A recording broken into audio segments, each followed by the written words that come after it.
can't think of any more human activity than conducting science experiments. The game I play is a very interesting one. It's imagination in a tight straitjacket. The beauty of a living thing is not the atoms that go into it, but the way those atoms are put together. What I always think should be the basis of education is not answers, but questions. We should teach kids how to question. This is BLab Codes. My name is Amit Siddiqui. In this abridged episode, we talk to Sandy about why he became a researcher instead of working in other fields of science. To hear the full version, go to blabcodes.com and subscribe to our podcast. You're interested in science and chemistry, but why did you decide to get into research and not in other fields of science? Let's say you could have gone into medicine, for example. Why research?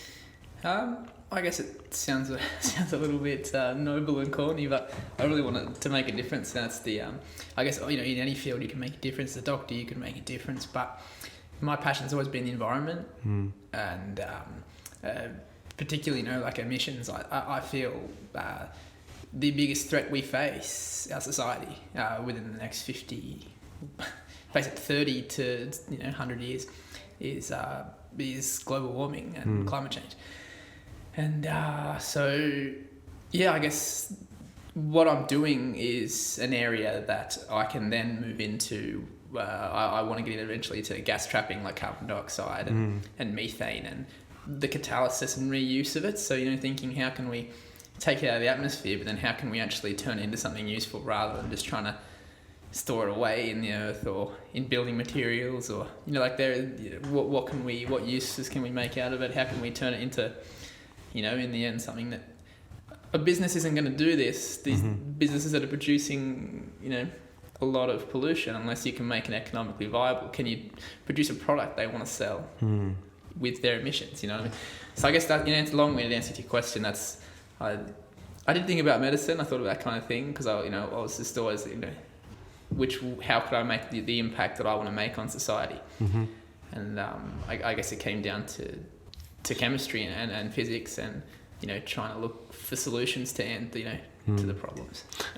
That's really cool. And I'm finding that a lot of people that I have interviewed for this, they want to become scientists. And two things I have to say. But first, they want to become scientists because they have this almost intrinsic desire to make a contribution, to make the world a better place, which is really cool. And I think part of the other reason we were talking about before why I want to start this podcast, part of the other reason is to build this connection between the science community. So if we see students like you, research students, and we see academic supervisors and actually see what the motivations behind their research is, then it's going to be hard to lump all of you guys, or all of us, we should say, in those categories, like as people do, pharmaceutical companies all corrupt, all the science establishment, it's all corrupt.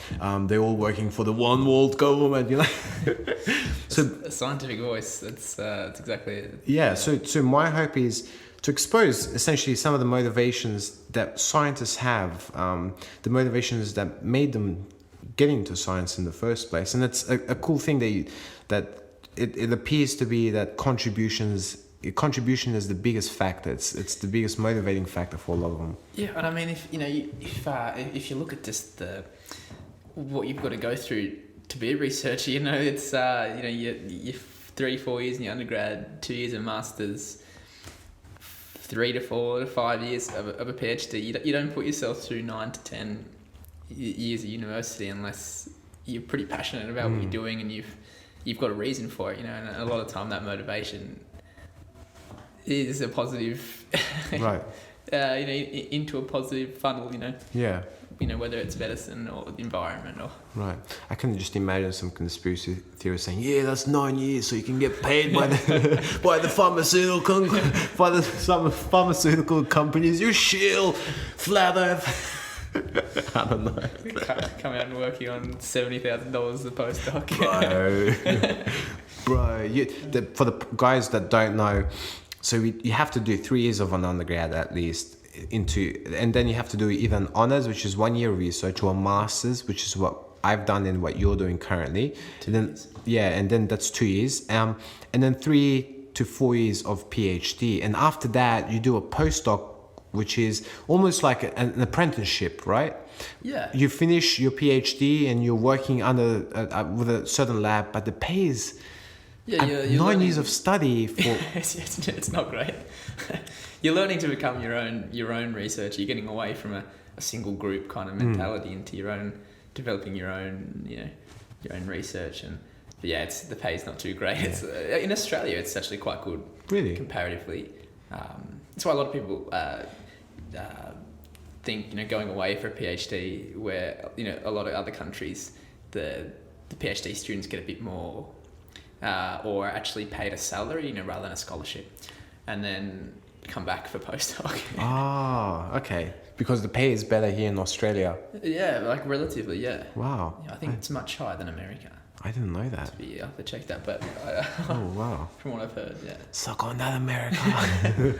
There's some American dude saying, America, yeah. But they'll all go to France now. You saw that YouTube clip What happened? of the new French Prime Minister No. asking all the American scientists, saying, "I know Trump's not funding you guys, so come to France. Where we're going to really start funding science and engineering, and we want to solve all these problems. So if you want work, come to France. It's your country too." Wow, that is so. But I look like this, and by this I mean I look like a Middle Easterner, and I'm sure they've had enough of us going from Syria to France. They're like, no, except you, Hamid. It's like that episode of Simpsons, No Homers. Did you watch that episode? Yeah. He goes into the greenhouse, and there's like no homers, so there's already a homer there. We have enough like Middle Easterners. So I'm not. Check out our podcast on blabcodes.com. Subscribe on iTunes, Stitcher, or wherever you find your podcast by looking up Blab Codes.